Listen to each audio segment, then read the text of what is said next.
Brevemente quería compartir con ustedes algunas reflexiones sobre el proyecto de reforma del Código Civil, sobre algunos de los temas que trata el proyecto, elegidos de manera más o menos arbitraria por mí, y quería ver, compartir con ustedes una breve discusión sobre alguna que otra inquietud que surge de la práctica diaria de los últimos años de aplicación del fideicomiso. En primer lugar, en unos 40 artículos más o menos, el proyecto de reforma regula lo que la 24441, que todos llamamos ley de fideicomisos, pero que no es tal. La verdad es que fideicomisos son 20 y pico de artículos, nada más. Y acá, nada, un primer llamado de atención, se tomó un mayor grado de extensión, lo cual puede no significar mucho. Yo lo que sí creo, y ahí coincido con Juan Luis, el fideicomiso ha sido una institución bastante exitosa en los últimos años. Y cuando uno mira las situaciones problemáticas que hemos tenido, particularmente en el ámbito de oferta pública, cuando ve cuáles son los casos que terminaron mal y los compara en cantidades de fideicomisos y en montos emitidos, cuando mira la cantidad de situaciones de crisis y concursales que superó el fideicomiso, la verdad que algún elogio se merecen los autores de la 24441. Me detengo primero en el artículo 1666, simplemente para dejar claro que, para felicidad de abogados, contadores y de otras profesiones que vimos del fideicomiso, no cambió mucho. La verdad que sigue siendo la misma definición. Se refiere al contrato en el cual una parte, que es el fiduciante, transmite o se compromete a transmitir la propiedad de bienes a otra persona denominada fiduciaria, quien se obliga a ejercerlo en beneficio de otra llamada beneficiario que se designa en el contrato y a transmitirlo en cumplimiento de un plazo o condición al fideicomisario. O sea que nada ha cambiado. En otro lugar, el proyecto nos dice que la transferencia de los bienes tiene que cumplir con las normas o principios aplicables a la naturaleza de esos bienes. Queda claro que si es un inmueble, inscripción registral. Y acá me quiero detener un instante con ustedes. Cuando el bien fideicomitido son créditos, ustedes recordarán, sobre todo los abogados, que el Código Civil en el 1467 habla de notificación por acto público. Sobre este tema, los hombres de la profesión legal durante décadas nos hemos dedicado a armar un lindo galimatías acerca de si acto público es o no lo mismo que instrumento público. Simplificando mucho esto, lo que les cuento es, para los que no lo saben, que deben ser muy poquitos, es que básicamente en un extremo están los que dicen acto público es instrumento público, por lo tanto tráigame un escribano cada vez que se dé crédito. Y en la otra posición, un poco más elástica, dice, bueno, en general cualquier instrumento que garantice la fecha cierta está bien. El proyecto de reforma del Código Civil ha innovado un poquito en esto y ha querido acercarnos a una solución. Y ha dicho que la notificación a los deudores cedidos debe ser por instrumento público o instrumento privado por fecha cierta. Lo cual está muy bien. Igual denos un tiempito a los abogados que vamos a armar algún revuelo con la noción de fecha cierta en notificación de la cesión al deudor cedido. Pero no es esto lo que más me preocupa. La 24441, en el artículo 70-72, decía que cuando la cesión de créditos, utilizaba una expresión rara, fuera para garantizar una emisión con oferta pública, no era necesario notificar al deudor cedido en tanto y en cuanto ello hubiera sido previsto en el instrumento que daba causa de crédito. No hay una norma parecida en el anteproyecto. Y mi único temor, que lo comparto con ustedes, de nuevo, la idea es compartir algunas ideas, es, yo me imagino cuando salga el anteproyecto, va a salir una ley que va a decir, derógase la ley tal, la ley tal, la ley tal. Me da mucho miedo que nos deroguen la 24441. Y ahí, María Laura, prepárate, porque cuando haya que notificar por acto público a los deudores cedidos en los fideicomisos que 500, 800, 5.000, 20.000 deudores cedidos, no se han o sea, no sean ilusiones los escribanos porque nadie los va a llamar para hacer eso, sencillamente va a ser impracticable, no se va a poder hacer. Volveremos a las soluciones del acto público, boletín oficial, que ahí los abogados discutimos bastante, si sirve o no sirve, pero de nuevo, tal vez sea una oportunidad para dar una solución definitiva, no solo al fideicomiso, sino en general a las sesiones de créditos en masa, que son tan comunes no solo en los fideicomisos financieros, también, ojo, en los fideicomisos en garantía. Y acá nada más para darles un anticipo de lo que somos capaces los abogados. Notificación por acto público, por instrumento público o instrumento privado con fecha cierta. Díganme una cosa, si yo cedo la recaudación de un transporte público o si cedo la recaudación de una autopista, si pongo algo en el ticket, ¿es instrumento privado con fecha cierta? ¿Qué sé yo? No sé, no tengo idea. Pero la verdad es que vamos a tener una discusión seguro al respecto. Nada, no sé si tengo soluciones, solo tengo algunas reflexiones para compartir con ustedes. En cuanto a los requisitos del fideicomiso y del contrato de fideicomiso, la verdad que es razonable la descripción que da el artículo 1667.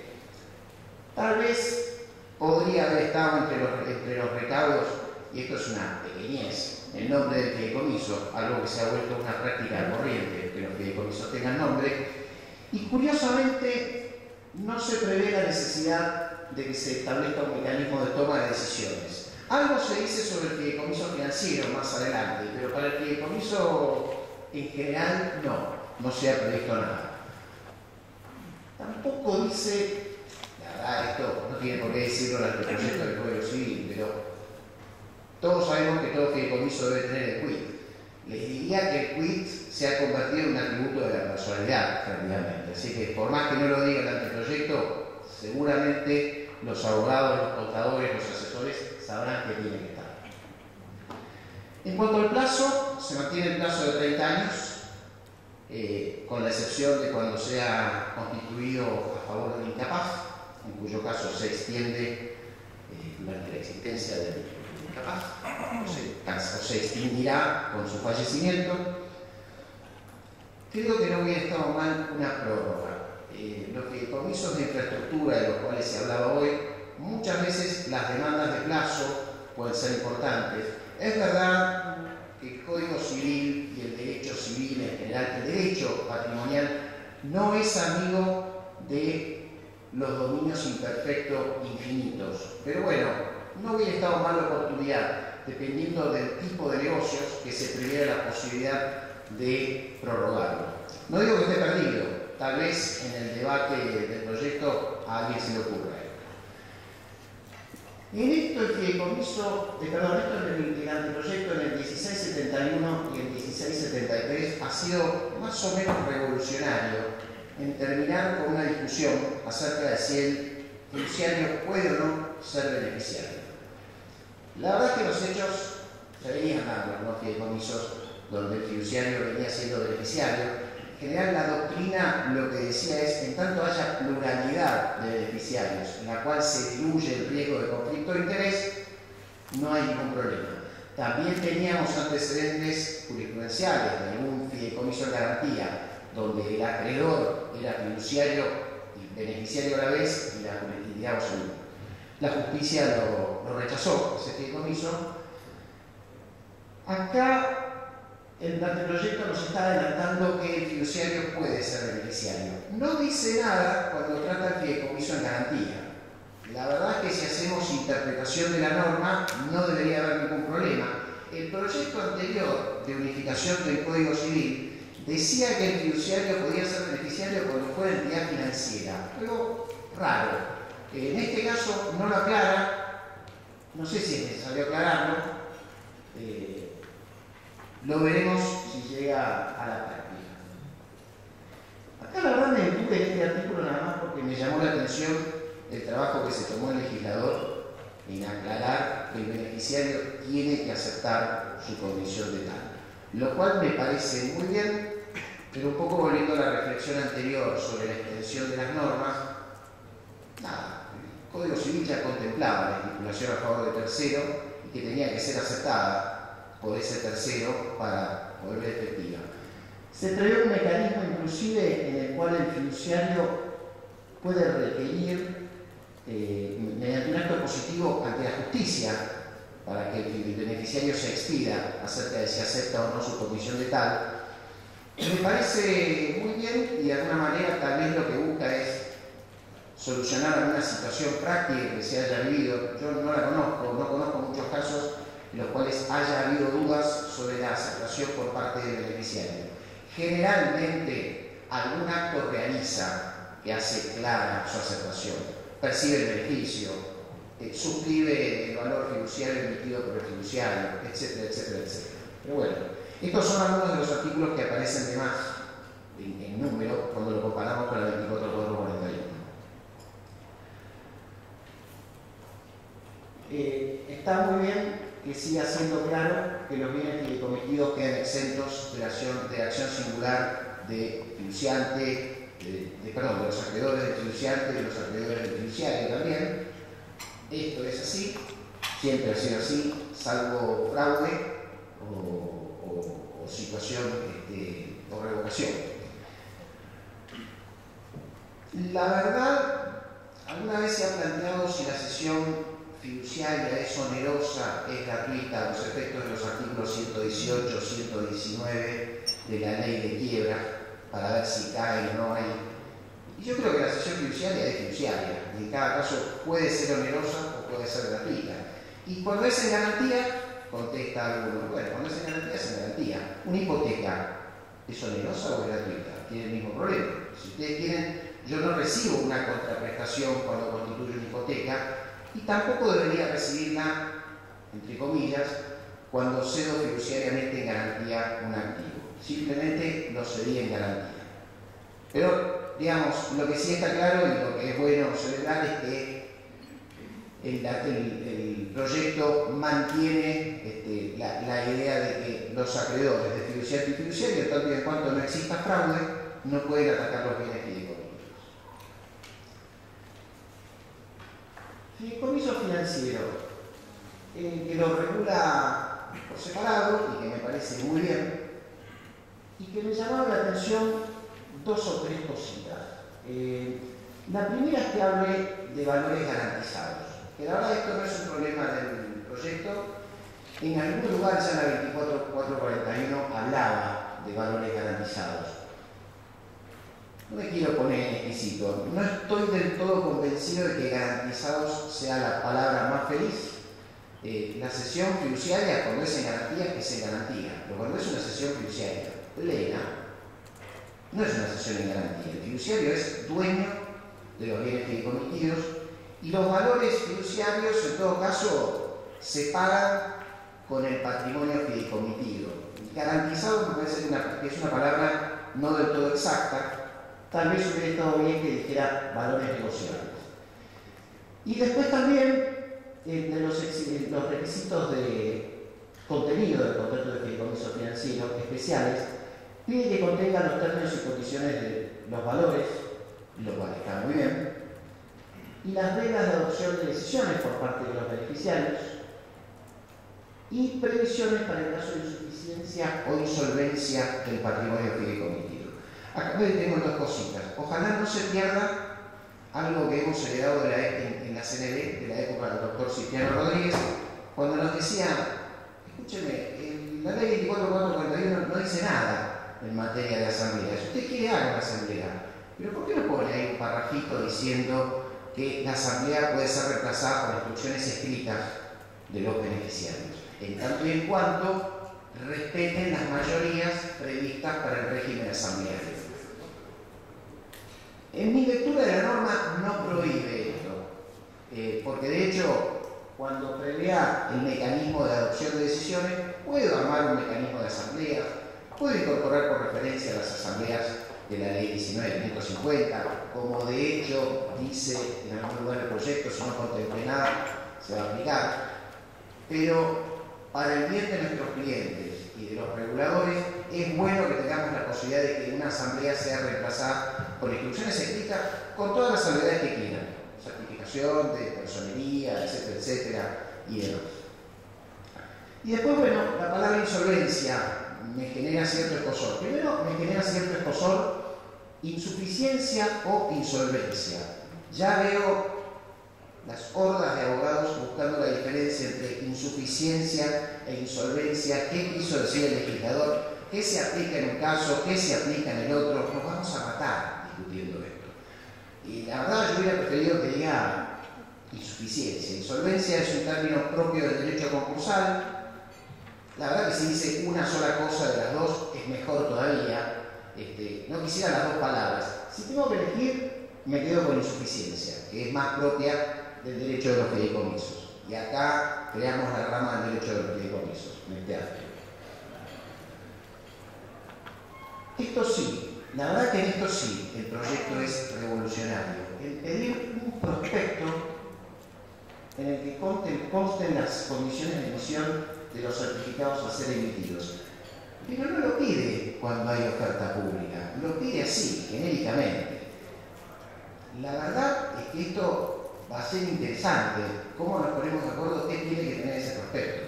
¿Tiene que tener una descripción del emisor? Pareciera. ¿Y qué tipo de descripción? ¿Tiene que tener un MD&A como si fuera un prospecto de emisión con oferta pública? ¿O basta una referencia al website?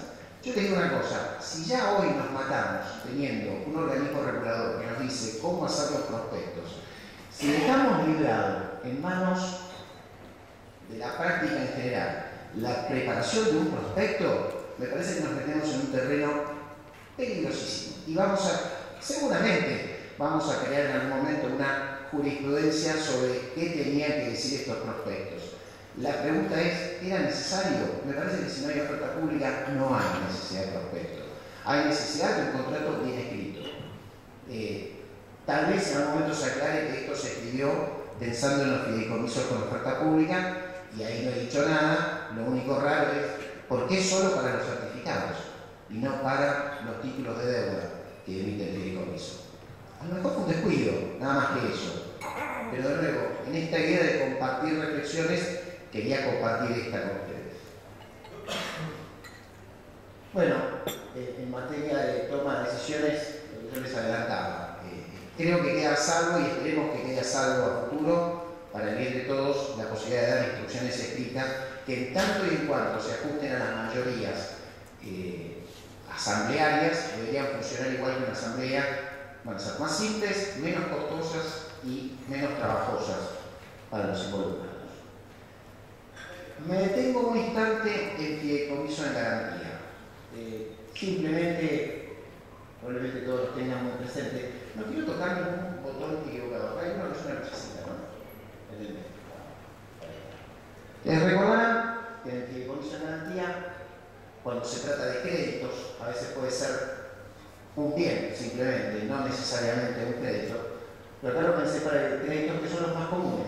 El deudor es un señor que tiene una relación subyacente, si quieren, con un acreedor. Este señor puede ser un banco o puede ser un inversor.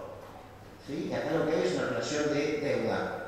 Y esta deuda la garantizo transfiriendo los bienes fideicomitidos a favor de un fiduciario.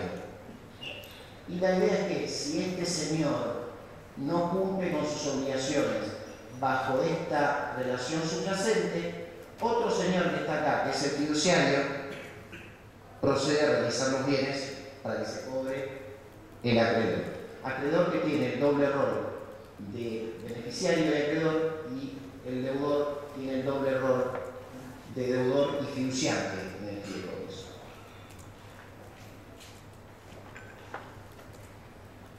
Yo escuché muchas veces decir que el fideicomiso en garantía no existe, que no está escrito en la ley 24441, que es inconstitucional, que viola el derecho de defensa en juicio, etc. No, solo lo hemos escuchado, lo hemos leído y a veces muy bien fundamentado. Yo la verdad que nunca lo compartí, ¿sí? Creo que la ley viene a terminar, si es que quedaba alguna duda sobre esto, porque la verdad que jurisprudencialmente ya había sido consagrado, y nos confirma que el fideicomiso en garantía sí existe ahora en la ley. Un artículo de más que creo que sí, valió la pena decirlo. ¿Qué dudas o qué reflexiones me quedan? La verdad es que en algún lugar el proyecto dice que fiduciario puede ser cualquier persona humana o jurídica. La definición de persona humana me parece muy bien, cambia el viejo concepto de persona de existencia natural o ideal y no aclara nada para el fideicomiso en garantía. Entonces, tal vez hubiera sido una linda oportunidad para poner algún recaudo profesional para el fiduciario de la garantía. Porque me parece que, así como el fideicomiso financiero tiene cierta complejidad y es más o menos delicado, el fideicomiso de garantía no lo es mucho menos, ¿sí? Sobre todo cuando recuerden, hasta no hace mucho, había dudas sobre su constitucionalidad. Es muy delicada la función del fiduciario de la garantía.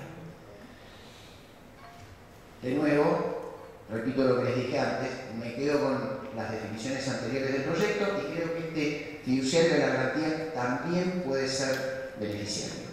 Creo que es así y si lo leemos, es la interpretación literal. Tal vez podría haber sido un poquito más generoso en materia de ejecución de la garantía. Dice algunas cosas, el proyecto que elimina algunas dudas, que ayudan.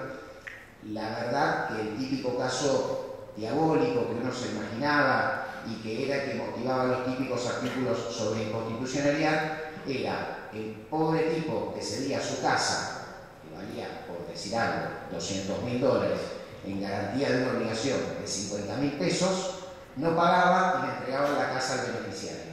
La verdad es que estas cosas no ocurren en la práctica y si ocurren, ningún juez las va a permitir, ¿sí? De hecho, el proyecto termina con cualquier duda que pudiera existir al respecto y lo que dice es, señor fiduciario, vaya y realice los bienes y con el producido, en todo caso, páguele al acreedor beneficiario. Más dudas. Algunas cosas que tal vez no hubiera estado mal aclarar o decir. Hoy está claro que hay que ir a verificar un crédito, todos lo sabemos, por más que tenga un fideicomiso de garantía.